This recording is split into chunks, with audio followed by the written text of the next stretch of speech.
ഒരടിക്ക് കോളുണ്ടെന്നല്ലേ കേളപ്പെട്ട അശരീരി കേട്ടത്.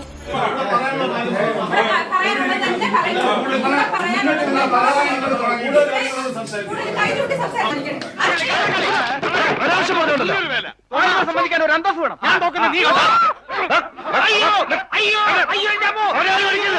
അത് മത്സരിച്ച് ജയിച്ചു കാണിക്കേ, അല്ലാതെ ഇങ്ങനത്തെ എല്ലാ മത്സരങ്ങളും ദയനീയമായി പരാജയപ്പെടുത്തി ക്ഷമിക്കാം. ജീവിതത്തിലും തോൽപ്പിക്കാൻ തുടങ്ങിയാൽ ഇപ്പൊ സുരേഷ് കുമാറും സിയാദ് ബോക്കറും അടക്കമുള്ള ആളുകൾ കാണിക്കുന്ന ഗുണ്ടായുസവും ഇപ്പൊ നിങ്ങൾ എല്ലാവരും കണ്ടാണ്. ഇതാണ് മറ്റുള്ള എല്ലാ നിർമ്മാതാക്കളോടും ചെയ്യുന്നത്. ഇവിടെ